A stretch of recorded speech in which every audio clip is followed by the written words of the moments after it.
아버지 참 감사합니다. 오늘 행복한교회 말씀성의 부족을 불러주셔서 말씀을 전하게 하셔서 참 감사합니다.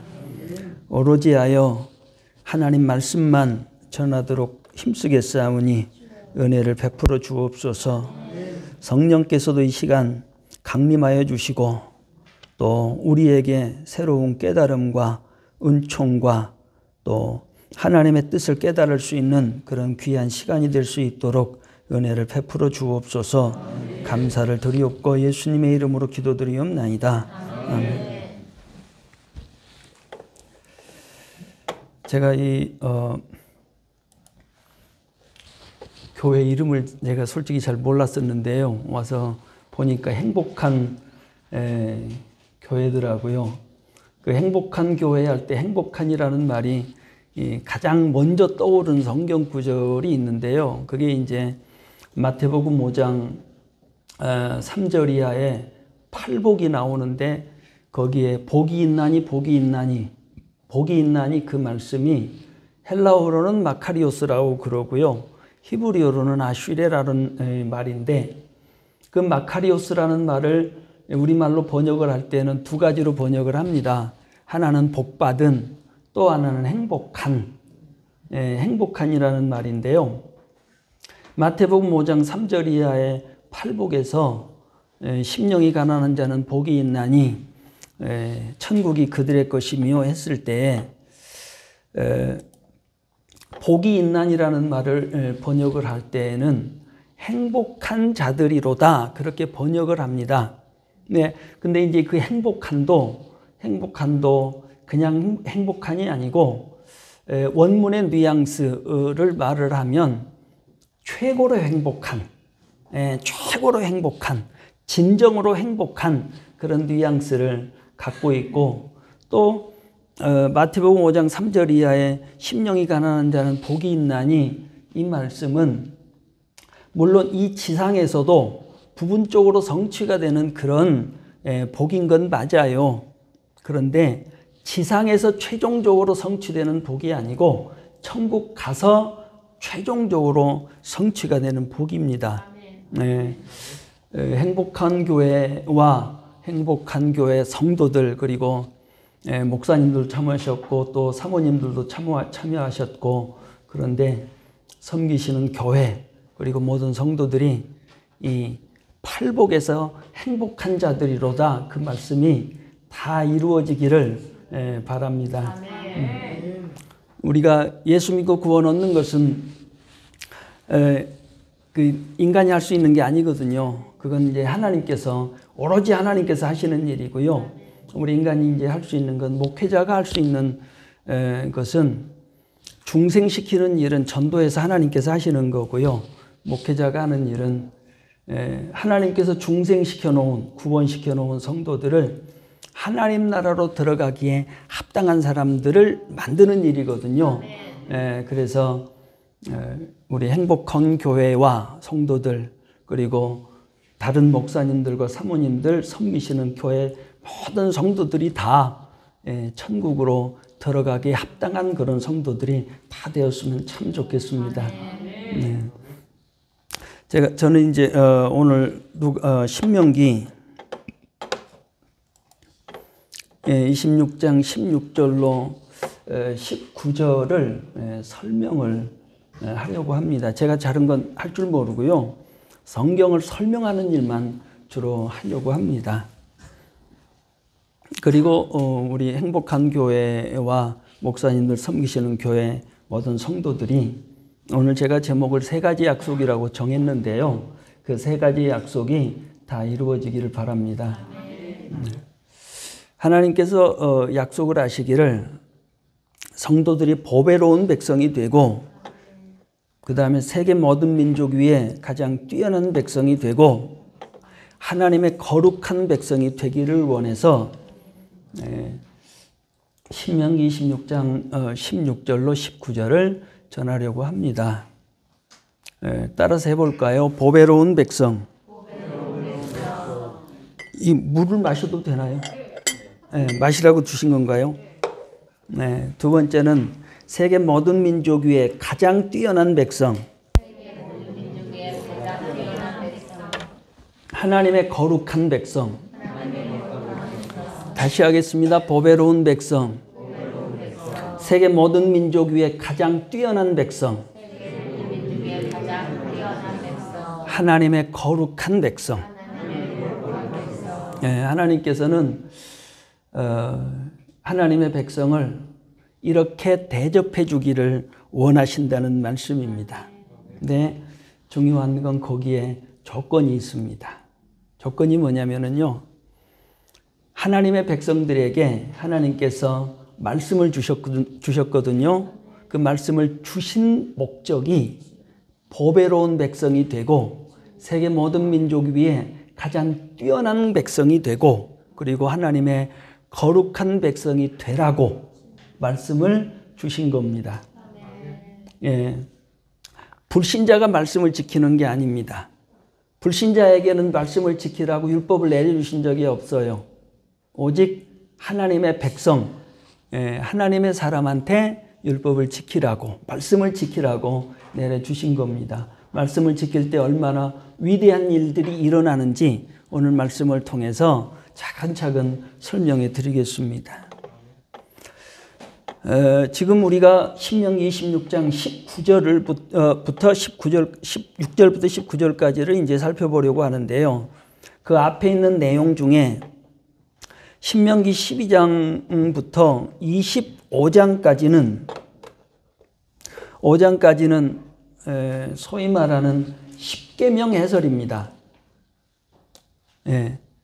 신명기 12장부터 26장 앞에 있는 25장까지는 십계명 해설이에요. 십계명을 어떻게 지킬 것인가 자세하게 설명하는 내용입니다. 그리고 이제 26장 16절에서 오늘의 하나님 여호와께서 이 규례와 법도를 행하라고 너에게 명령하시나니 그런즉 너는 마음을 다하고 뜻을 다하여 지켜 행하라. 그렇게 말씀을 하고 이 말씀을 어떻게 지킬 것이냐? 마음을 다하고 뜻을 다하여 지켜 행하라. 그러면 보배로운 백성, 세계 모든 민족의 가장 뛰어난 백성, 하나님의 거룩한 백성으로 대접해 주시겠다고 하십니다. 보배로운 백성이라는 말의 의미, 이걸 이제 뒤에 가서 설명을 하겠습니다. 세계 모든 민족의 가장 뛰어난 백성, 이것도 뒤에서 설명을 하고요. 하나님의 거룩한 백성도 뒤에서 설명할 텐데 이런 백성이 되기 위해서는 구원 얻어서 하나님의 백성, 하나님의 자녀가 되었다고 해서 그냥 저절로 되는 것이 아닙니다. 하나님의 말씀을 마음을 다하고 뜻을 다하고 성품을 다해서 지켜 행해야 될 수 있다는 거예요. 이제부터 16절부터 그걸 설명을 하겠습니다. 16절입니다. 오늘 네 하나님 여호와께서 이 규례와 법도를 복수입니다. 규례들과 법도들을 행하라고 너에게 명령하시나니 그런즉 너는 마음을 다하고 뜻을 다하여 지켜 행하라 했습니다. 오늘 네 하나님 여호와께서 이 규례들과 법도들을 행하라고 너에게 명령하시나니 하여 하나님께서 이 규례와 법도를 행하라고 명령하셨다고 했습니다. 그러므로 이 규례들과 법도들은 하나님의 백성이 반드시 행해야 한다는 겁니다. 근데 여기에 이 규례와 법도라는 이 말이 신명기에 두 군데 나오는데요. 26장 16절에도 나오고 그리고 신명기 12장 1절에도 똑같이 나옵니다. 그러니까 신명기 12장부터 25장까지를 이 규례와 법도들이라고 하는 그 말이 이렇게 감싸고 있어서 이 규례와 법도들의 내용은 구체적으로 신명기 12장부터 25장까지를 가리킨다. 그렇게 가리킨다는 걸 알 수가 있습니다. 그래서 이 규례들과 법도들을 행하라는 것은 이걸 이제 10개로 신명기 12장부터 25장까지를 10가지로 뽑으라고 한다면 그게 구체적으로 10계명이라는 겁니다. 그리고 10계명을 두 가지로 줄이면요. 우리가 잘 아는 것처럼 하나님 사랑, 이웃 사랑입니다. 그래서 예수님도 한 율법사가 율법 중에서 어느 계명이 크니까? 라고 물으시면서, 그렇게 묻는 건 어떤 말씀을 반드시 지켜야 합니까? 그렇게 물은 거거든요. 그래서 예수님께서 뭐라고 대답을 하셨나요? 마태복음 22장 35절로 40절에서 하나님 사랑과 이웃 사랑이라고 말씀을 하셨습니다. 제가 읽어보겠습니다. 그 중에 한 율법사가 예수를 시험하여 묻되 선생님, 율법 중에서 어느 계명이 크니까? 예수께서 이르시는 네 마음을 다하고 목숨을 다하고 뜻을 다하여 주 너의 하나님을 사랑하셨으니 이것이 크고 첫째 되는 계명이요 둘째도 그와 같으니 네 이웃을 네 자신같이 사랑하라 하셨으니 이 두 계명이 온 율법과 선지자의 강령이니라. 강령이라는 말은 이제 한글이고요. 뭐 핵심이다, 골자다, 그런 한글의 의미는 그건데, 이제 원문의 뉘앙스를 살려서 말을 하면 모든 율법이 이 두 계명 속에 주렁주렁 달려 있다, 그런 얘기고요. 율법을 이렇게 꽉 짜면 뭔 내용이 나오느냐? 하나님 사랑과 이웃 사랑이 나온다, 그런 얘기고, 그걸 10개로 확대시키면 10계명이 되고요. 10계명을 또 확대시키면 신명기 12장부터 25장까지 나온다는 거예요. 우리는 이것을 가리켜서 율법이라고도 하고, 그리고 하나님의 말씀이라고도 합니다. 그러니까 우리가 하나님의 말씀을 지키라고 할 때에는 하나님 사랑, 이웃 사랑 지켜라, 10계명 지켜라, 또 신명기 12장부터 25장 지켜라, 신명기 12장부터 15장을 더 확대시키면 창세기부터 요한계시록까지가 되는 거지요. 근데 하나님께서는 왜 이 율법을, 하나님의 말씀을 지키라고 하느냐? 그것은 무엇보다도 복 받으려면 지키라는 겁니다. 그러니까 복을 받지 않고, 복을 받으려면 지켜야 하는데, 율법을, 하나님의 말씀을 지키지 않고 복을 받는 법은 전혀 없습니다. 구원은 공짜예요, 전부 다. 선물이고 은혜예요. 근데 복을 받는 건 하나님의 말씀을 지켜야 돼요. 방법이 없습니다. 이것이 하나님께서 정해놓으신 원칙이고 법칙입니다. 그래서 예수님이 친히 말씀을 하셨습니다. 누가복음 11장 27절로 28절에 읽어보겠습니다. 이 말씀을 하실 때 무리 중에서 한 여자가 음성을 높여 이르되 당신을 뵌 태와 당신을 먹인 젖이 복이 있나이다 하니 예수께서 이르시되 오히려 하나님의 말씀을 듣고 지키는 자가 복이 있느니라. 이 복이 있느니라 하는 말씀이 제가 아까 마태복음 5장 3절에서 말씀을 드렸었는데요. 우리 행복한 교회, 이 행복한 교회를 어떻게 해서 지켜야 되는지는 모르겠어요. 근데 5장 3절이나 지금 이 말씀이 생각이 나는 거예요. 복이 있느니라. 헬라어로는 마카리오스고 히브리어로는 아슈레라는 말인데 복받은 또는 행복한 자로다, 그런 뜻입니다. 그러니까 이 예수님께서도 친히 말씀하시기를 누가복음 11장 28절에서 하나님의 말씀을 듣고 지키는 자가 복을 받는다. 현세에서도 물질적인 복도 받고 세속적인 복도 받고 최종적으로는 하나님 나라에 들어가는 복도 받아서 하나님과 더불어서 영원무궁토록 천국에서 사는 그런 행복한 자가 된다는 의미가 이 복이 있느니라, 그 말 속에 들어있는 겁니다. 또 왜 우리가 말씀을 지켜야 하고 율법을 지켜야 하는가? 신명기 12장 13절로 말하면 행복을 위하여 지키라고 합니다. 제가 읽어보겠습니다. 신명기 12장 13절에 내가 오늘 너의 행복을 위하여 너에게 명령하는 여호와의 명령과 규례를 지킬 것이 아니냐. 이 말씀이 우리에게 가르쳐주는 건 행복을 위하여 여호와의 명령을 지키라고 합니다. 행복을 위하면은 말씀을 지켜야 됩니다. 그러니까 어디죠? 우리 예심전도의 슬로건 가운데 하나가 예수 그리스도는 행복의 시작입니다. 그러잖아요. 네, 예수 그리스도를 통해서 진정한 행복에 이를 수 있다는 거죠. 또 왜 우리가 말씀을 지켜야 하고 율법을 지켜야 되느냐? 잠언 3장 1절부터 2절로 말하면 마음이 평안하고 그리고 건강하게 장수하려면 계명을 지켜야 한다. 그렇게 말씀을 합니다.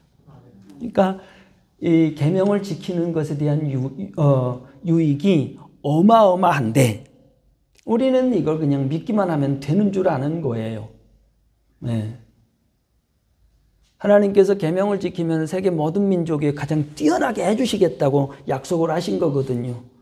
그러면 우리가 세계 모든 민족 위에 가장 뛰어난 그런 백성이 왜 안 됐을 것 같습니까? 다른 거 없지요. 하나님의 계명을 안 지켜서. 네. 잠언 3장 1, 2절을 보겠습니다. 내 아들아 나의 법을 잊어버리지 말고 너의 마음으로 나의 명령을 지키라. 그러면 그것이 네가 장수와의 많은 해를 누리게 하며 평강을 더하게 하리라. 근데 여기에 말이 뒤집어졌습니다. 마음의 평강이 먼저일까요? 장수가 먼저일까요? 당연히 마음이 평안한 사람, 평강한 사람이 장수할 거 아니에요. 근데 여기는 뒤집어 놨어요, 순서를. 이걸 이제 우리 국문법에서는 토치법이라고 그러고요. 이 토치법은 왜 쓰느냐? 이걸 강조하고 싶어서. 네. 장수가 먼저가 아니고 평강이 먼저인데 평강을 뒤에다 두고 장수를 앞으로 놨어요. 그것은 여기에 집중해서 보고 계명을 지켜서 마음이 평강한 사람이 장수하게 된다는 걸 강조하고 싶은 거예요.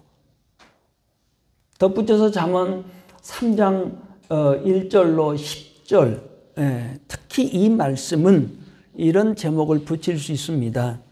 하나님의 백성이 하나님의 계명을 지킬 때 오는 5가지 복. 다시요.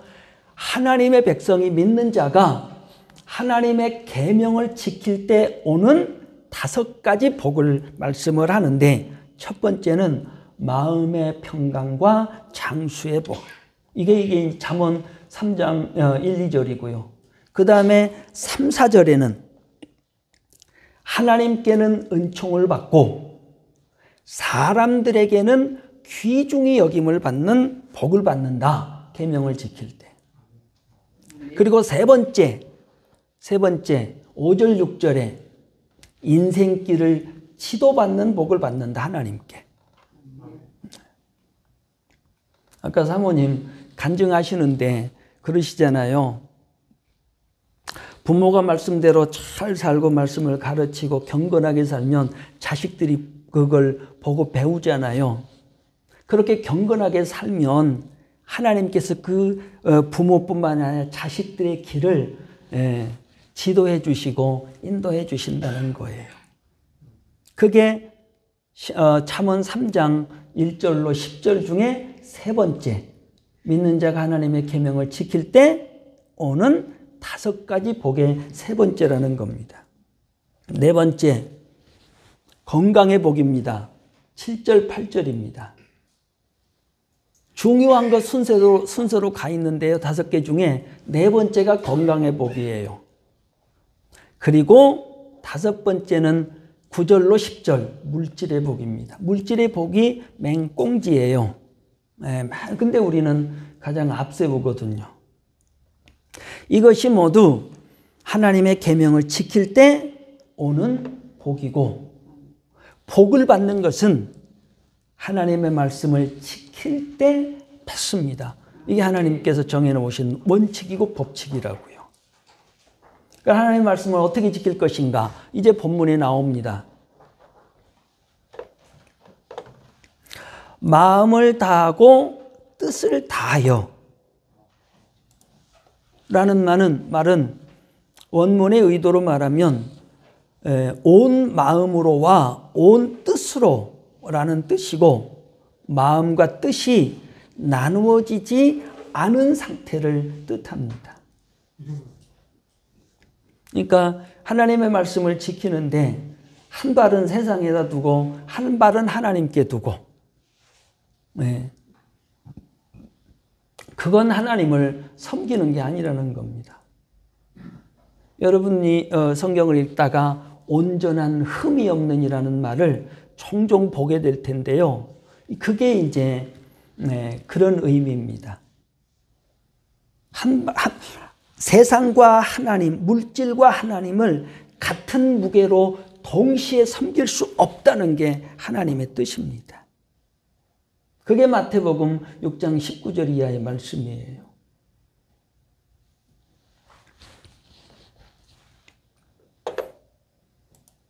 마음을 다하고 뜻을 다하여 하나님을 섬길 때 이런 복을 주신다는 거예요. 마태복음 6장 33절과 같은 말씀에도 그런 말씀이 나오잖아요. 하나님 나라와 그의 의를 구하라. 하나님 나라와 그의 의를 구하라고 할 때 구하라는 말이 무슨 뜻일까요? 기도하라는 뜻 같지요. 근데 그게 헬라어로 제테이테라는 말인데요. 기도하라는 말이 아니고 추구하라는 말입니다. 추구를 하되 먼저라는 말을 쓰거든요. 먼저라는 말을 쓰는데 그 먼저가 헬라어로 프로토스라는 말인데 그 말의 뜻은 먼저라는 말의 최상급을 뜻하거든요. 뭔 얘기냐면요, 최우선적으로 맨 앞에를 뜻합니다. 하나님 나라와 그분의 의를 내 인생과 내 삶의 맨 첫 번째 자리에 두고 추구하라는 겁니다. 구하라가 기도가 아니에요. 제테이테. 추구예요. 추구. 삶의 목표로 두고 추구하라는 거예요.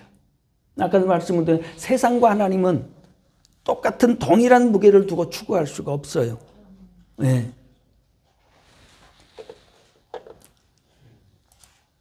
요한일서 5장 3절에 가면은요, 충격적인 말씀이 나옵니다. 아마 다 아실 거예요. 요한일서 5장 3절에 읽어볼까요? 저는 교회에서 설교할 때 다 찾고 이렇게 설명을 합니다. 네. 요한일서 5장 3절에 하나님을 사랑하는 것은 이것이니 우리가 그의 계명들을 지키는 것이다. 그의 계명들은 무엇이 네. 하나님을 사랑하는 것은 이것이니 그의 계명들을 지키는 것이다. 무슨 뜻일까요?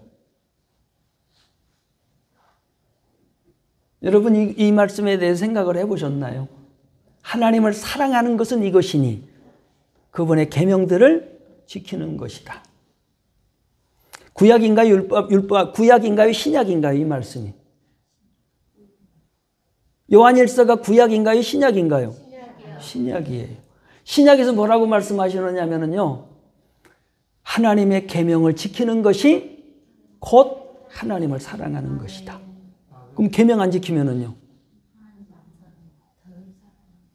덜 사랑하는 건가요? 안 사랑하는 건가요? 여러분은 계명을 지키고 계신가요? 안 지키고 계신가요? 지키니까 여기 왔어요. 요한복음 14장 15절도 보겠습니다.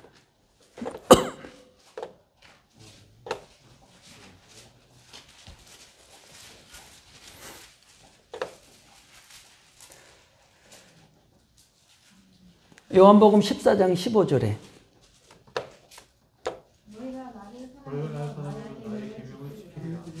너희가 나를 사랑하면 나의 계명을 지키리라. 너희가 나를 안 사랑하면 나의 계명을 그거 아닌가요? 21절도 볼까요?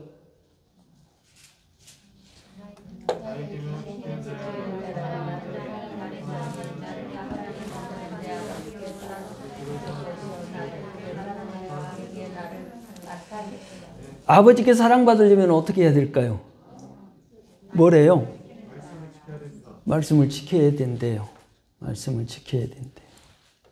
23절도 볼까요? 예수께서 대답하여 이르시되 사람이 나를 사랑하면 내 말을 지키리니 내 아버지께서 그를 사랑하실 것이요 우리가 그에게 가서 거처를 그와 함께 하리라. 반대는 24절에 나를 사랑하지 아니하는 자는 내 말을 지키지 아니하나니 너희가 듣는 말은 내 말이 아니요 나를 보내신 아버지의 말씀이니라. 말씀을 지켜야 하나님께 사랑받고요. 말씀을 지켜야 복을 받고요. 말씀을 지켜야 보배로운 백성 대접을 받고요. 말씀을 지켜야 세계 모든 민족 위에 가장 뛰어난 백성이 될 수 있고요. 말씀을 지켜야 하나님의 거룩한 백성 대접을 받습니다. 17절입니다. 네가 오늘 신명기 26장 17절입니다. 예. 몇 시까지 해야 되나요, 목사님? 10시까지. 사도 바울은 뭐 대여섯 시간씩 뭐 7, 8시간씩 설교하고 그랬는데 에스라도 6시간 하고요. 밤을 새울까요? 17절입니다. 네가 오늘 여호와를 네 하나님으로 인정하고 또 그 도를 행하고 그의 규례와 명령과 법도를 지키며 그의 소리를 들으라. 들으라. 우리가 요한복음 14장 15절이나 요한일서 5장 3절이나 요한복음 14장 21절이나 23절에서 본 말씀과 별 다를 바가 없잖아요. 그렇죠? 근데 이게 한글 성경하고 원문하고는 뉘앙스가 좀 다릅니다. 제가 이제 히브리어로 된 이 신명기 26장 17절을 번역을 했는데요. 이렇게 번역이 됩니다. 오늘 너는 여호와를 네 하나님으로 계시게 하고 그분의 길들 안에서 행하며 그의 규례들과 그의 명령들과 그의 법도들을 지키고 그의 음성을 듣고 순종하겠다고 선언하였느니라. 사실은 이게 이제 과거에 이스라엘 자손과 하나님 사이에 계약을 맺을 때에 우리는 그 계약을 언약이라고도 하거든요. 언약을 맺을 때에 이스라엘 자손이 하나님 앞에 이렇게 약속을 했다는 뜻입니다. 이미. 그럼 이스라엘 자손이 하나님과 언약을 맺을 때 거기는 구약 호렙산에서 언약을 맺은 거거든요. 그러면은 그 언약하고 우리하고는 관계가 있을까요? 없을까요? 있어요. 어떻게 있을까요? 신명기 29장. 예, 봅시다. 신명기 29장.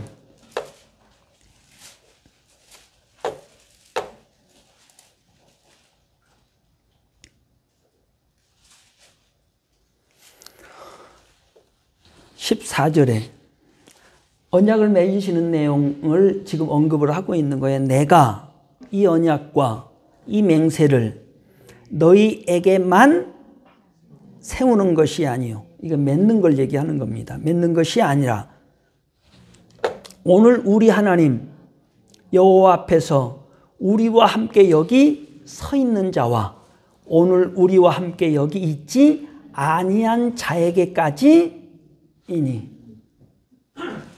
오늘 우리와 함께 여기 있지 아니한 하나님의 백성들과도 이미 호렙산에서 언약을 맺고 계약을 맺었다는 겁니다. 그러니까 출애굽 1세라고 하는 그 이스라엘 자손이 마땅히 하나님의 계명을 지켜야 하지만 그 이후 우리는 출애굽 2세대라고 그러거든요. 그 출애굽 2세대들뿐만 아니고 그 이후에 태어난 모든 이스라엘 자손과 하나님의 백성과 오늘날 신약 시대를 살고 있는 우리 예수 믿는 모든 하나님의 백성은 하나님의 계명을 지켜야만 한다는 겁니다. 그게 이제 그 대표가 십계명이라고 말할 수 있고요. 근데 이제 우리가 율법을 지켜야 된다고 그러면은 알러지 반응을 일으키는 분들이 있습니다. 무슨 은혜 시대에 율법을 지키느냐고. 잘 들으세요. 율법이라는 말이 히브리어로 토라라는 말인데요. 토라 아시죠? 토라라는 말인데 토라라는 말이 어디에서 왔느냐면요. 지시하다 가리키다 이렇게 길을 가리킨다 하는 야라에서 온 말입니다. 그래서 이 토라라는 말이 갖고 있는 가장 기본적인 뜻은 하나님의 백성이 하나님의 백성으로서 지켜야 할 표준으로 삼아야 할 삶의 지침이라는 뜻입니다. 법률이 아니에요. 그래서 이걸 번역할 때는 가르침이나 교훈이라는 말로 번역을 하는데 원칙적으로는 하나님의 백성이 불신자가 아니고 하나님의 백성이 하나님의 백성으로서 지켜야 할 표준으로 삼아야 할 삶의 지침이라는 뜻입니다. 근데 구약 율법 가운데서 또 우리가 기억해야 될 것이 반드시 지켜야 하는 율법이 있는가 하면 지키지 않아도 되는 율법이 있습니다. 이걸 구분할 줄 알아야 돼요. 그냥 율법이라고 하면 다 안 지켜도 되는 줄 알아요. 십계명과 같은 윤리적 계명, 소위 말하는 윤리적 계명, 그 계명은 반드시 지켜야 됩니다. 아까 마태복음 24장 36절로 40절에서 우리 주님께서도 말씀을 하셨잖아요. 그런데 우리가 지키지 않아도 되는 게 있습니다. 그것은 제사장 제도, 구약에서 소잡아 양잡아 그리는 그 제사장 제도는 이미 예수님이 십자가에서 대속의 죽음을 죽어주심으로써 그걸 성취하셨기 때문에 그건 드리지 않아도 돼요. 또 레위기 11장에서 뭐 쪽발 갈라지고 어쩌고 저쩌고 해가면서 되새김질하지 않는 돼지고기 같은 건 먹으면 안 된다 그렇게 나오거든요. 그런 것들도 다 그림자로서 그것들은 다 성취가 됐고 또 베드로를 통해서 우리에게 말씀을 해주신 것처럼 그런 건 지키지 않아도 된다는 거예요. 유월절이나 또 오순절이나 77절, 수장절, 그런 구약의 절기는 지키지 않아도 되는데 그런 정신은 또 우리가 받아야 할 필요가 있습니다.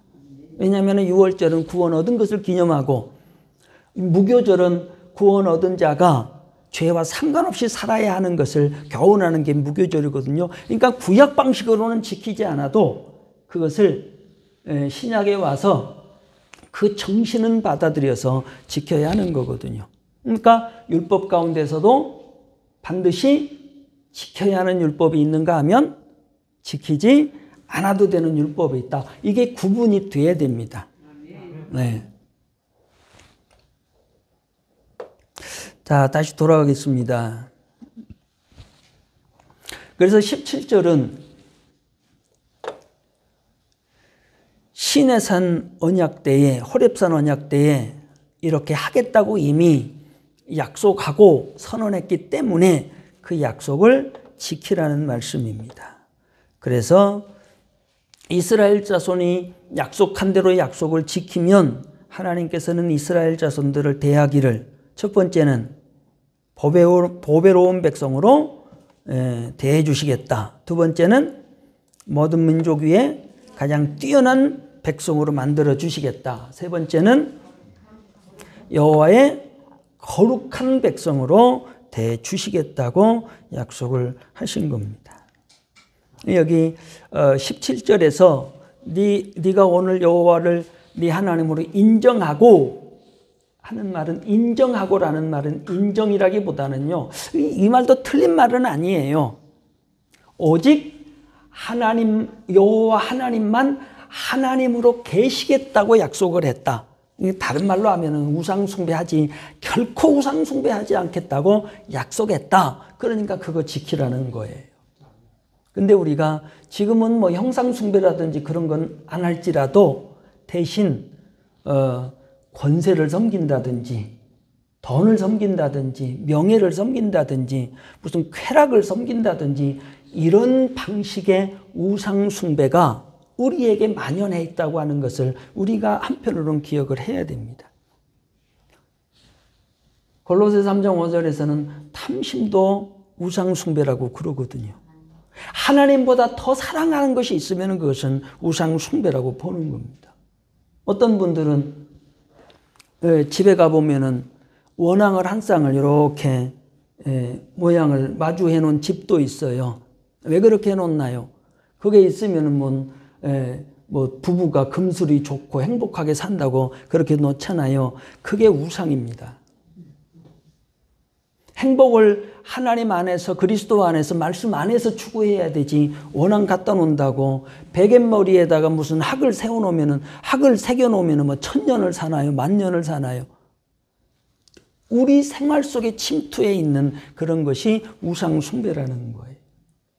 이런 것조차도 우리 생활 속에 침투해 들어와 있지는 않은지 우리가 철저하게 점검하고 그걸 배제할 줄 알아야 됩니다. 어떤 분은 인도에 여행 가갖고 코끼리 모양이 이쁘다고 사왔답니다. 근데 거기에서는 그게 우상이라면서요. 하나님 그거 싫어하시는 분이에요.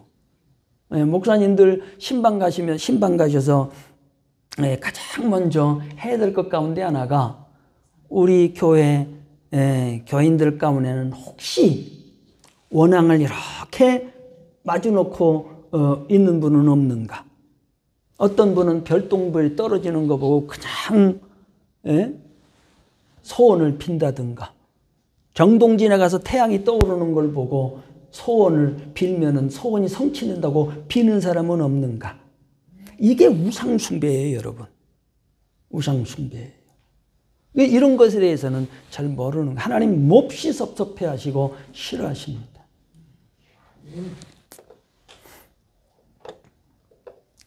그 다음에 18절, 19절입니다. 여호와께서도 이스라엘 자손에게 말씀하신 대로 지키겠다고 3가지를 약속하셨습니다. 우리가 하나님과 언약을 맺고 계약을 맺을 때에 이런 관계가 형성이 됩니다. 하나님의 백성이 해야 될 일이 있고요. 하나님께서 해주시는 일이 있다는 거예요. 그러니까 우리는 우리가 할 일을 하면 되고요. 그러면 하나님께서 하시는 일을 해주시는 거예요. 17절, 16절, 7절은 누가 해야 되는 일입니까? 하나님의 백성, 우리가 해야 되는 일이고요. 그 다음에 18절, 19절은 하나님께서 언약 당사자인 하나님과 우리가 이렇게 언약을 맺었어요. 마중. 우리가 할 일이 있고 하나님께서 해주실 일이 있다는 거예요. 우리가 해야 될 일은 하지 않고 하나님께서만 해달라고 요구를 하면 이거 계약 관계에서 성립이 안 되잖아요. 이런 관계를 우리가 이런 말씀에서 깨달아야 됩니다. 18절입니다. 여호와께서도 네게 말씀하신 대로 오늘 너를 그의 보배로운 백성이 되게 하시고 그의 모든 명령들을 지키라고 화관하셨느니라. 그런즉 여호와께서 너를 그 지으신 모든 민족 위에 뛰어나게 하사 찬송과 명예와 영광을 삼으시고 그가 말씀하신 대로 너를 네 하나님 여호와의 성민이 되게 하시리라 했습니다. 18절 19절에서 첫 번째, 믿는 자가 하나님의 말씀을 지키면 여호와께서 보배로운 백성으로 대해 주신다. 26장 19절을 원문대로 번역을 하면 18절을 원문대로 번역을 하면은요. 여호와께서 너에게 말씀하셨던 대로 오늘 너를 그분의 보배로운 백성으로 있게 하시겠다고 약속하셨고 그분의 모든 계명들을 준수하라고 말씀하셨느니라 라는 뜻으로 믿는 자가 하나님의 말씀을 지키면 여호와께서 보배로운 백성으로 대주신다고 하셨습니다. 보배로운 백성에서 보배로운이라는 말을 꼭 기억하시기를 바랍니다. 히브리어로는 세굴라. 따라서 해볼까요? 세굴라. 네, 보배로운이라는 말이 세굴라라는 말인데요. 그 뜻은 보배, 보화, 진귀한 보석, 특별 소유, 보배로운 백성 이렇게 번역되는 말입니다. 그러니까 보배로운 우리 한글 성경에 보배로운 백성이 되게 하시고 했는데요. 이 말씀은 우리가 가지고 있는 우리가 본 적도 없는 세상에서 가장 귀한 보석처럼 그렇게 애지중지대해 주시겠다는 겁니다. 그게 보배로운 백성이 갖고 있는 의미예요. 네. 그게 세굴라라는 말 속에 들어있는 뜻이에요. 이게 출애굽기 19장 5절에서도 말씀을 하는데요. 이렇게 말씀을 합니다. 세계가 다 내게 속하였나니 너희가 내 말을 잘 듣고 내 언약을 지키면 너희는 세계 모든 민족 중에서 내 소유가 되겠고. 여기서 소유라는 말이 히브리어로 세굴라입니다. 그러니까 신명기 26장 18절에서는 뭐라고 번역이 됐고요? 보배.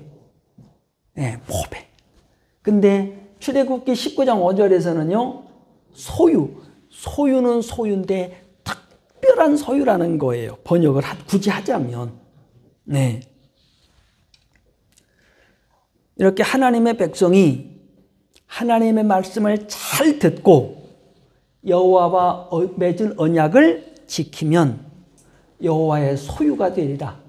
보배로운 백성이 되리라 하셨는데 이 소유라는 말도 세굴라라는 말로서 하나님의 백성이 하나님의 말씀을 잘 듣고 여호와와 맺은 언약을 지키면 사람들이 진귀한 보석을 애지중지하듯이 보배로운 백성으로 보석 다루듯이 그렇게 애지중지해 주신다는 겁니다. 그러니까 사람들이 말하는 방식으로 하신 거예요. 이걸 이제 신학적으로는 신인 동형론이라고 그러거든요. 예, 신인 동형론. 그러니까 하나님께서 영이신데 귀가 있나요? 하나님은 귀가 없으시잖아요. 영이시니까. 근데 우리에게 이해가 쉽게 하기 위해서 하나님도 들으신다. 귀가 있어서. 이게 이제 신인 동형론이라는 우리가 이해하기 쉽도록 이렇게 표현을 해준 겁니다.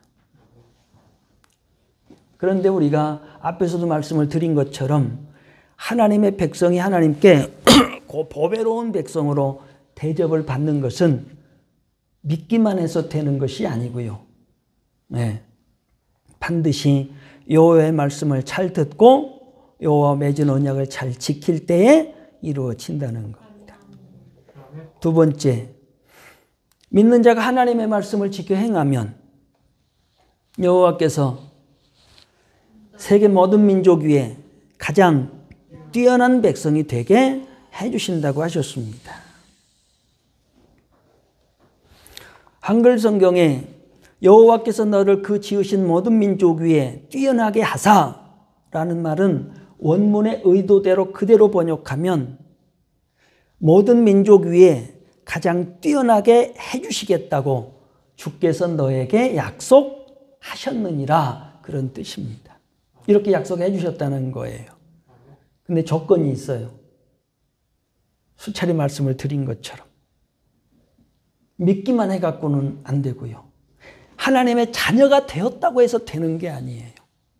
이게 하나님의 조건이에요. 믿는 자들이 하나님의 말씀을 체질화시키고 우리의 사고방식과 생활방식이 하나님의 뜻으로 자리 잡을 때 그때에 이루어진다는 겁니다. 그러니까 여러분 자신뿐만 아니라 여러분의 자녀가 정말로 보배로운 백성이 되기를 원하고 세계 모든 민족 위에 가장 뛰어난 백성이 되기를 원하고 하나님께 거룩한 백성으로 대접받기를 원하신다면 어려서부터 하나님의 말씀이 체질화되도록 하나님의 말씀이 그의 사고방식과 생활방식으로 자리 잡도록 철저하게 교육시키고 훈련을 시켜야 된다는 거예요. 그래서 모세도 가나안에 들어가서 살게 될 출애굽 2세들에게 이스라엘 자손이 하나님께서 지으신 모든 민족 위에 가장 뛰어난 민족과 가장 뛰어난 백성이 되기를 바라셔서 이스라엘 자손이 여호와만을 자신의 하나님으로 섬기고 하나님의 규례들과 명령들과 법도들을 지키겠다고 약속하고 선언한 대로 지켜 행하면 이스라엘 자손을 하나님께서 지으신 모든 민족 위에 가장 뛰어난 민족과 가장 뛰어난 백성이 되게 해주시겠다고 약속하셨다고 했습니다. 그러므로 믿는 개인이든 교회든 민족이든 국가든 하나님을 믿기만 하는 것으로는 뛰어나지 못하고 여호와께서 명령하신 명령대로 행하고 여호와의 명령이 자신의 사고방식과 생활방식으로 자리 잡을 때 하나님께서 지으신 모든 민족 위에 가장 뛰어난 민족과 가장 뛰어난 백성이 될 수 있습니다. 한글 성경에 뛰어나게 하사라는 말이 히브리어로 엘론입니다. 엘론을 많이 듣지 않으셨습니까? 이 엘론이라는 말은 올라감이라는 올라의 복수로서 최상급을 나타냅니다. 여기서는 복수가. 그래서 이 뛰어나게 하사라는 말은 최상급이니까 가장 높은 꼭대기까지 올라간 상태. 지극히 높은 가장 뛰어난이라는 뜻입니다. 이 엘론이라는 말이 어디에서 쓰이느냐면요. 우리가 창세기 14장 18절에 가면 지극히 높으신 하나님이 나오거든요. 그게 히브리어로 엘론입니다. 엘은 하나님이라는 뜻이고요. 엘론이라는 말은 지극히 높은. 네. 그래서 지극히 높으신 하나님인데 그 지극히 높으신이라고 하는 그 말을 여기에 뛰어나게 하사라는 말에다가 쓴 거예요. 하나님께서 지으신 모든 민족 위에 우뚝 서는 가장 뛰어난 민족, 가장 뛰어난 백성이 되게 해주시겠다는 겁니다. 근데 이게 믿기만 해서는 안 되고요. 여호와의 명령을 지켜 행하고 지켜 행한다는 말이 꼭 필요한 말입니다. 이게 지켜 행한다는 말이 무슨 말이냐면요. 지킨다는 건 하지 말라는 걸 안 하는 거고요. 행한다는 건 행하라는 걸 열심히 부지런히 성실하게 행하는 게 행하는 겁니다. 그래서 성경에서 계속해서 지켜 행하라, 지켜 행하라. 지켜는 하지 말라는 거 하지 말아라. 행하라는 건 행하라는 거 열심히 해라. 하지 말라는 거 하지 않으면 본전이에요. 그렇죠? 근데 여러분 성경을 읽어보세요. 행하라고 적극적으로 행하라는 그 구절 속에는 꼭 복이 약속이 되어 있습니다. 행하라는 거에 복이 약속이 되어 있어요. 네. 누가복음 6장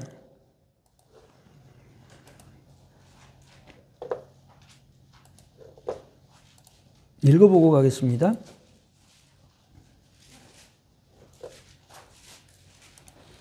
38절입니다.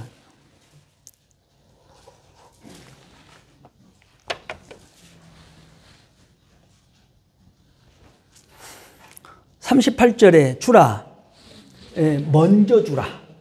네가 먼저 줘라. 그리하면 너에게 줄 것이니. 너에게 줄 것이니가요, 하나님께서 주실 것이니에요. 그리하면 너에게 줄 것이니 곧 후이 되어 누르고 흔들어 넘치도록 하여 너희에게 안겨주리라. 왜냐하면 너희가 헤아리는 그 헤아림으로. 이게 뉘앙스가 뭐냐면은요, 우리 쌀 되는 되박 있지요. 헤아림이라는 말이 그 되박이라는 뜻이에요. 너희가 되는 그 되박으로 도로 되어서 하나님께서 너희에게 안겨주시리라 해요. 너희가 되는 되박이 인색하면 하나님도 인색하게, 너희가 되는 그 되박이 후하면 하나님께서도 후하게 주시겠다는 거예요.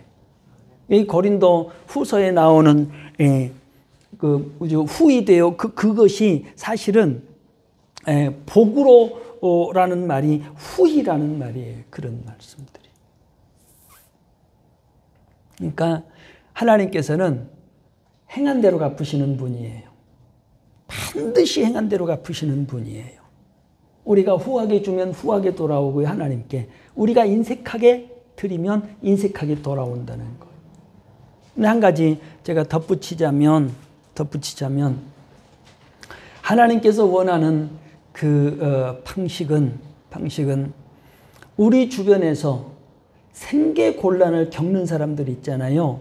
그 사람들을, 특히 하나님의 백성이 하나님 백성 가운데 생계 곤란을 겪는 사람은 결코 외면하지 말아야 됩니다. 무시무시한 말씀을 제가 보겠습니다. 마태복음 25장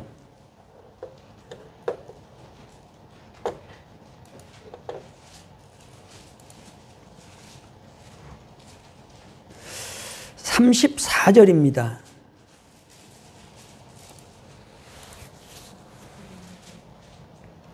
쭉 읽어보겠습니다. 잘 생각하면서 읽으세요. 그때에 임금님이 그의 오른편에 있는 자들에게 이르시되, 내 아버지께 복받을 차들이여, 나와 창세로부터 너희를 위하여 예비된 나라를 상속받으라. 천국 들어가라, 그 얘기예요.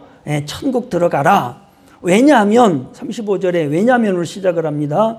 내가 줄일 때에 너희가 먹을 것을 주었고, 목마를 때에 마시게 하였고, 나그네 되었을 때에 영접하였고, 헐벗을 때에 옷을 입혔고, 병들었을 때에 돌보았고, 옥에 갇혔을 때에 와서 보았느니라.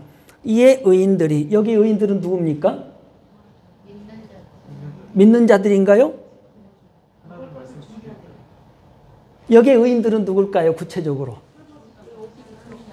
앞에서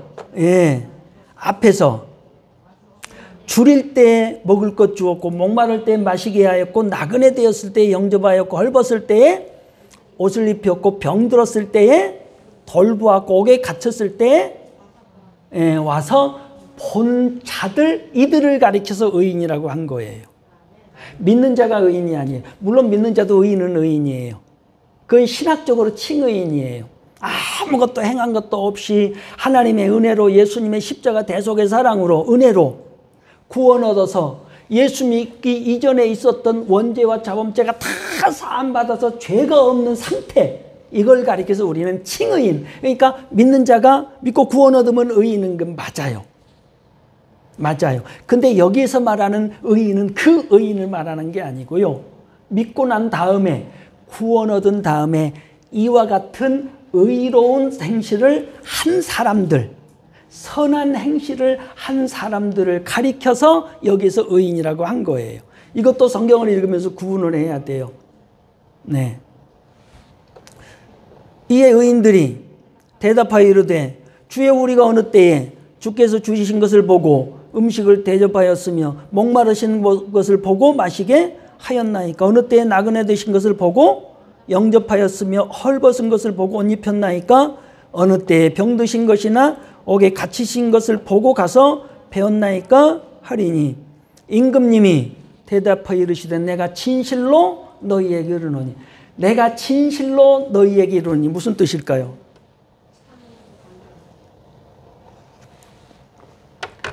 내가 지금 굉장히 중요한 얘기를 할 거야, 그 얘기예요. 그러니까 성경을 읽다가 내가 진실로 너희에게 이르노니, 요한복음에서는 내가 진실로 너희에게 이르노니, 이런 말씀이 나오면 무슨 사인이라고요? 네, 내가 굉장히 중요한 얘기를 할 거야, 그 사인이에요. 얼마나 무슨 중요한 얘기를 하는가 보겠습니다. 너희가 여기 내 형제들 중에, 여기서 내 형제에서 나는 누군가요? 여기서 내 형제들 중에서 나는 누구예요? 네, 예수님이에요. 예수님의 형제들 중 지극히 작은 자 하나, 지극히 보잘것 것 없는 자 하나에게 한 것이 곧 내게 한 것이니라 하시고요. 그럼 누구에게 한 것이 주님에게 한 거라고요?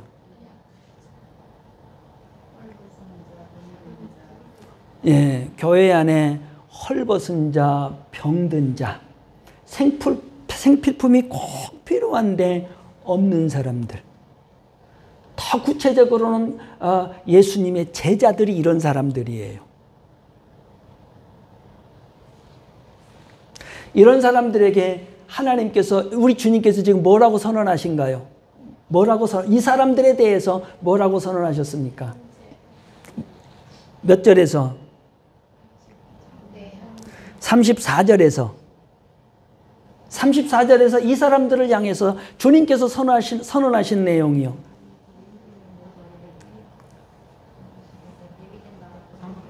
네, 창세로부터 너희를 위하여 예비된 나라를. 여기서 너희는 누구예요? 난가요? 여기에 의인들을 위하여 예비된 나라예요.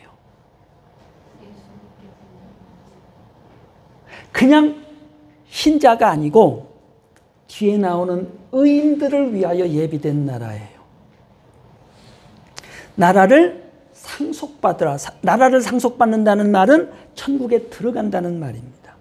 반대의 경우를 보겠습니다. 41절에 또 왼편에 있는 자들에게, 왼편에 있는 자는 신자인가요? 불신자일까요? 불신자일까요?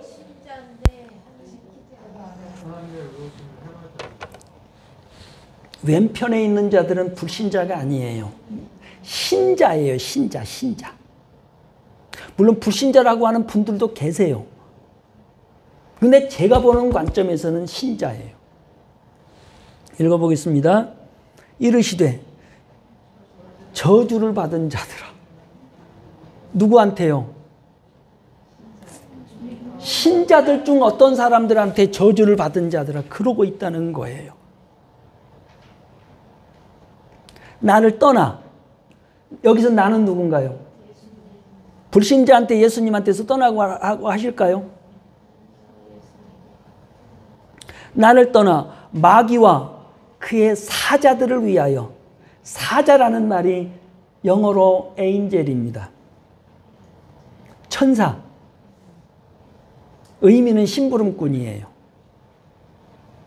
여기서는 귀신들을 얘기하는데 귀신들도 얘기하지만 사람들 중에 사탄의 종로로 단 사람들, 귀신의 종로로 단 사람들을 가리키는 말이 여기에 사자예요. 나를 떠난 마귀와 그의 사자들을 위하여 예비된 나라, 예비된 영원한 불에 들어가라. 내가 줄일 때에 너희가, 여기 42절도 왜냐하면이 있습니다. 왜냐하면 왜 지옥불에 들어가라고 그러느냐면 내가 줄일 때에 너희가 먹을 것을 주지 아니하였고 목마를 때에 나를 마시게 하지 아니하였고 나그네 되었을 때에 영접하지 아니하였고 헐벗을 때에 나를 옷 입히지 아니하였고 병들었을 때와 옥에 갇혔을 때에 나를 돌보지 아니하였느냐 하시니 그들도 대답하여 이르되 주여. 이들도 주여 그러고 있는 거예요. 우리가 어느 때에 주께서 줄이신 것이나 목마르신 것이나 나그네 되신 것이나 헐벗으신 것이나 병드신 것이나 옥에 갇히신 것을 보고 공양하지 아니하더이까. 이에 임금님이 대답하여 그들에게 이르시되 내가 진실로 너희에게 이르노니. 더 중요한 말씀 하신답니다. 이 지극히 작은 자들 중 하나에게, 이 지극히 작은 자들은 누군가요? 더 구체적으로요. 노숙자들 얘기하는 걸까요? 주님의 형제들 중에, 우리 교회 안에 있는 믿는 형제들 중에 지극히 보잘것없는 자들 중에 하나에게 하지 아니한 것이 곧 내게 하지 아니한 것이니라 하시리니. 이들은 그들이 아니고요. 그들이 아니고 이놈들은. 그들이면 멀리 있는 문법적으로 틀려요. 이게 원문의 이놈들이요. 이놈들. 그러니까 41절로 46절까지의 내용. 이놈들은, 이따위 이놈들은 영벌에, 그리고 의인들은 영생에 들어가리라 하시니라 해요. 교회 안에서 만일에 교회 안에서 형제들끼리 따돌림하고 무시하고 당짓고 편갈라서 편먹고 누구를 깔아뭉갠다든가 이렇게 되면 어떻게 될까요? 여러분, 돕지 않아도 영벌에 들어가는데. 그래서 갈라디아서 5장 19절로 21절이나 고린도전서 6장 9절로 10절에 당짓는 것, 교회 안에서 편갈라갖고 목사님 비방하고 장로님 편들고 어떤 전도사님을 매장시키려고 하고 어떤 집사님을 깎아내리고 당지어서 그렇게 하는 행위를 가리켜서 하나님 나라를 상속받지 못할 행실이라고 합니다. 무서운 거예요. 굉장히 무서운 건데 교회 안에서 성도들이 이런 말씀들을 모르니까 뭐 속회나 구역이나 뭐 그런 거 모여가지고 하나님께서 그 주의 일을 위해서 협력하고 서로 돕고 으쌰으쌰 해서 일을 해내라고 거기에다가 맡겨놨는데 오히려 그걸 뭘 하고 있어요? 루벤 지파랑 갓 지파랑 그런 사람들이 오히려 요단강 건너지 말자 그렇게 꾸민 것처럼 그런 일을 하고 있는 거거든요.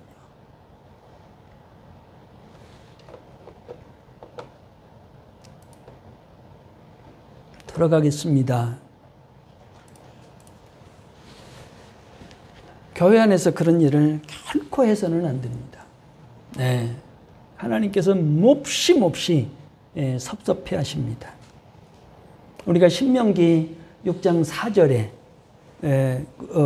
무슨 내용이죠? 테필린에 우리 하나님 여호와는 오직 하나이신 여호와이시니 그런 말씀이 나오잖아요. 근데 지금 개역 한글판에서는 오직 하나이신 여호와이시니 했는데 개역 개정판으로 바뀌면서 유일하신 하나님이라고 바뀌어버렸어요.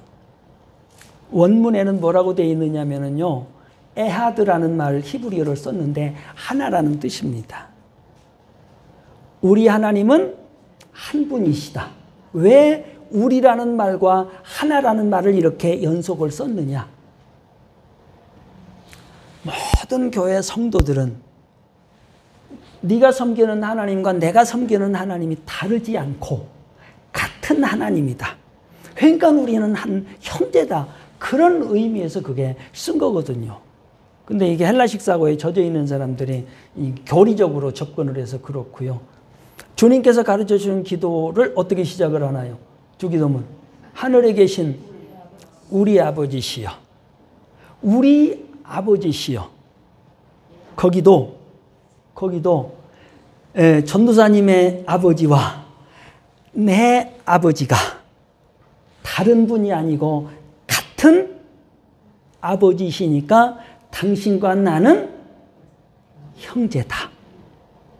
형제다. 네, 그런 의미예요. 그러니까 교회 안에서는 항상 이런 생각과 의식이 아주 투철해야 됩니다. 유대교가 수천 년을 지내오면서도 변함이 없잖아요. 이러한 사상이 그들 마음속에, 그들의 사상 속에 깊이 뿌리를 박으니까 이게 가능한 거예요. 근데 우리 기독교에서는 이게 뿌리가 내리지 않으니까 교회 아니고 교회가 맨날 그냥, 네?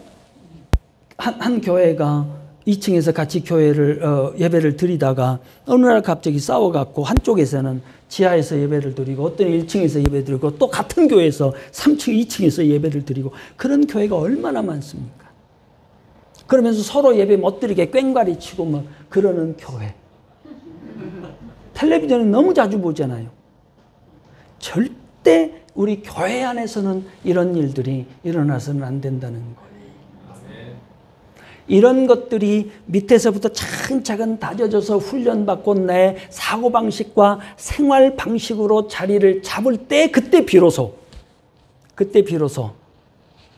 세계 모든 민족 위에 뛰어난 백성이 될 수 있다는 겁니다.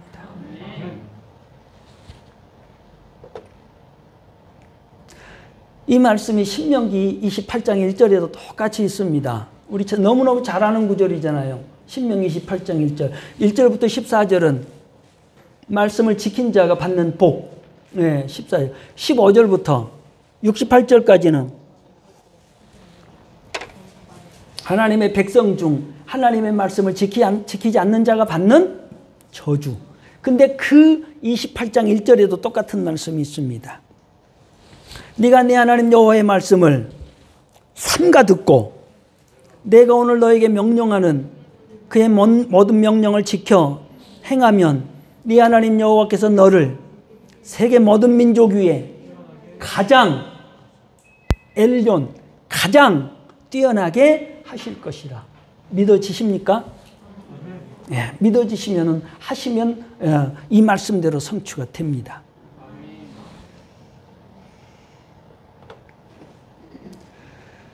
하나님 말씀을 지켜 행해서 세계 모든 민족 위에 뛰어났던 그런 인물들이 있었습니다. 우리가 얼른 손꼽아봐도 금방 나오잖아요. 요셉과 같은 사람, 다니엘과 같은 사람, 에스라와 같은 사람, 느헤미야와 같은 사람. 이런 사람들이 다 세계 모든 민족 위에 뛰어난 사람이죠. 영국이 빅토리아 여왕이 다스릴 때 그 빅토리아 여왕이 하나님의 말씀대로 다스리겠다고 손을 두고 선서하고 그리고 하나님 말씀대로 다스리려고 그렇게 힘썼다고 하잖아요. 이때 영국이 세계 모든 민족 위에 뛰어난 그런 민족이 되었었고 그 당시에 영국을 가리켜서 어떤 나라라는 별명을 가졌나요? 해가 지지 않는 나라. 식민지가 얼마나 많았는지요? 해가 지지 않는 나라. 그게 빅토리아 여왕 때 실질적으로 성취가 됐다는 거거든요. 미국은 어떻게 건설이 됐나요? 미국이 어떻게 건설이 됐나요? 청교도들이 세웠어요. 사연이 어디에 있나요? 영국 사람들인데요. 영국은 국교가 국교회예요. 근데 거기에서 자기네들이 교리와 자기네들의 사상과 자기네들의 성경 해석만 갖고 목회를 하고 신앙생활을 하라는 거예요. 국교니까. 청교도들이 아니다. 우리는 성경대로 신앙생활을 하겠다. 그러니까 국가에서 엄청난 핍박이 오는 거예요.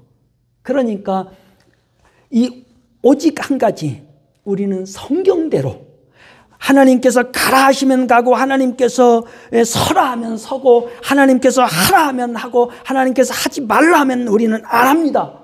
이런 정신을 가지고 새로운 땅을 찾아 나선 거예요.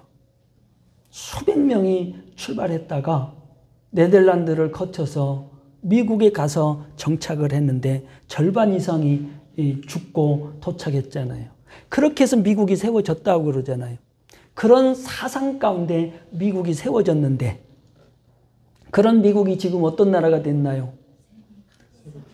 네, 세계 최강국이 됐습니다. 물론 지금 미국도 무너지고 있기는 해요. 그렇죠? 미국에서도 하나님의 말씀대로 행할 때 미국이 세계 모든 민족 위에 가장 뛰어난 민족이 된 겁니다. 유대인들도 마찬가지고요. 만일 우리 한국교회와 한국교회 성도들이 하나님 말씀들 그대로 행하기를 힘썼다면 지금쯤 어쩌면 세계 모든 민족 위에 가장 뛰어난 민족이 될 뻔 했는데 상당히 높이까지 가기는 갔어요. 그렇죠? 세계에서 가장 영향력 있는 나라 몇 위까지 올라갔나요? 5위인가 6위인가까지 올라갔어요. 그렇죠?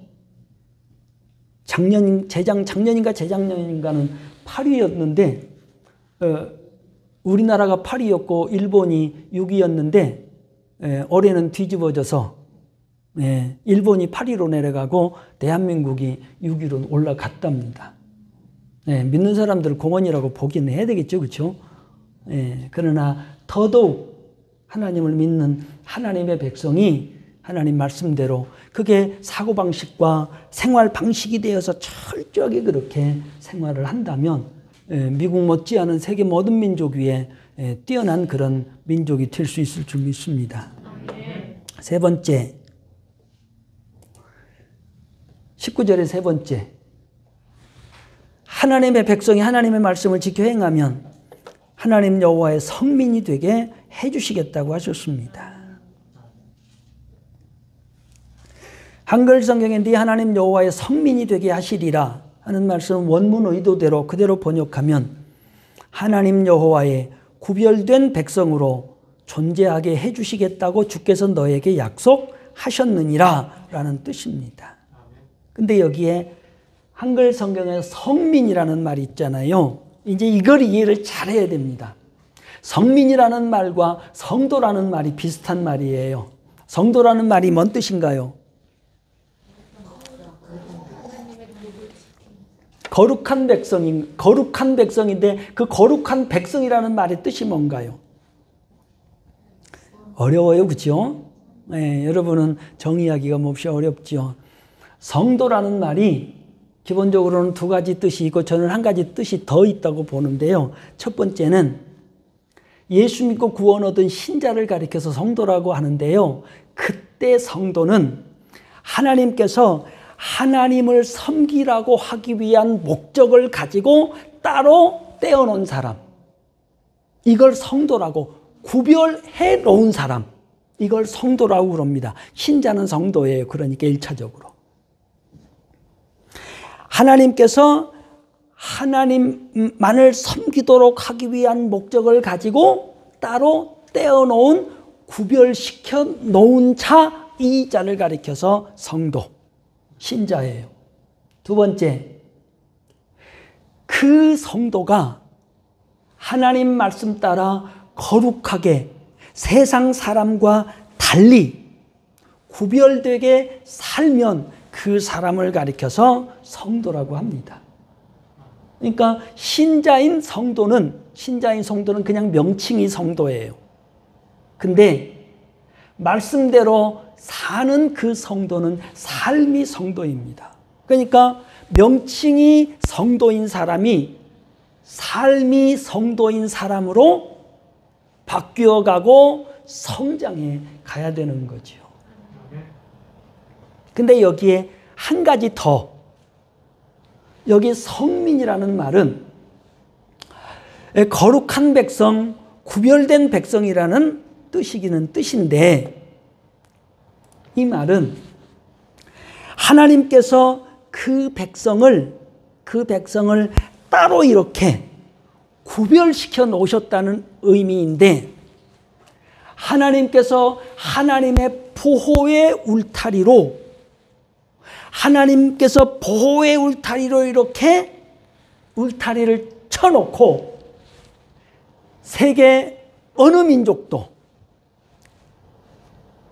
그 어떤 사람도 이 거룩한 백성을 건들지 못하도록 마치 신성 불가침의 영역처럼 그렇게 구별시켜 놓은 백성, 그 사람을 가리켜서 성민이라고 여기서는 하는 겁니다.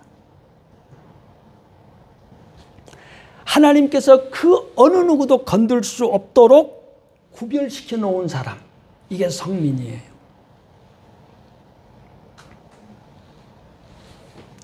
그래서 이스라엘 자손이, 하나님의 백성이 여호와의 모든 명령을 지켜 행하면, 여호와의 모든 명령을 지켜 행하는 하나님의 백성을 여호와께 구별된 백성으로 삼고 특별 대접을 해주시겠다는 겁니다. 그 어느 누구도 건들 수 없고 괴롭힐 수도 없고 해할 수도 없다는 거예요. 마치 출애굽 때 이스라엘 자손이 애굽 백성과 달리 대접받기를, 파리제왕 때 어떤 일이 벌어졌나요? 파리제왕 때, 출애굽 때 파리제왕. 이스라엘 자손은 고센 땅에 살았는데 고센 땅에는 파리가 한 마리도 안 올라오고, 그렇죠? 애굽 사람들이 사는 애굽 땅에만 파리가 가득 올라왔다는 거예요. 이것처럼 하나님께서 그렇게 보호의 울타리를 쳐놓고 그렇게 보호해 주시겠다는 거예요. 하나님께서 욥에 대해서도 보호의 울타리를 그렇게 쳐주셨습니다. 아십니까? 어디에 있나요? 욥기 1장 8절입니다.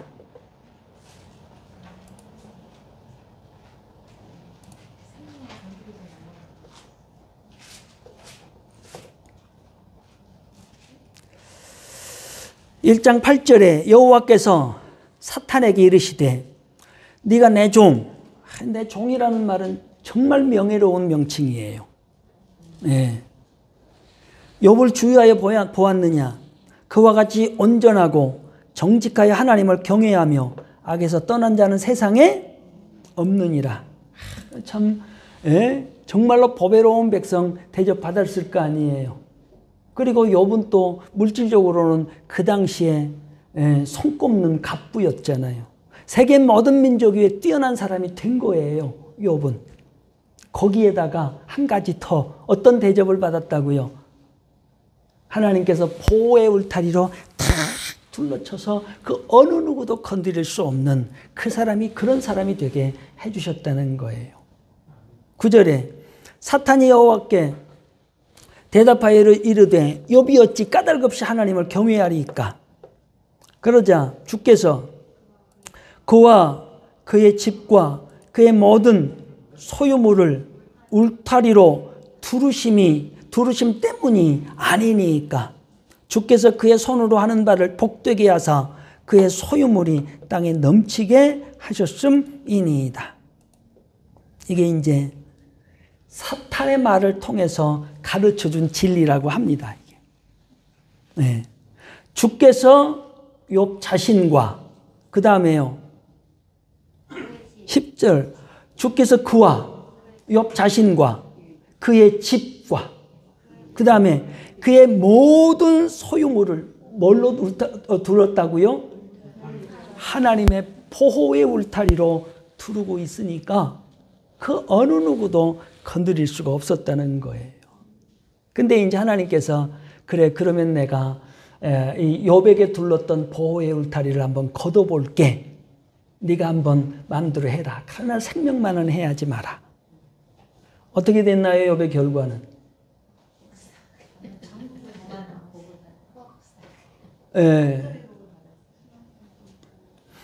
결국에는 갑절의 복을 받았어요. 그렇죠? 근데 아들들, 자식들은 왜 갑절을 안 주셨나요? 물질은 다 갑절인데. 천국에 올라가 있습니다. 네.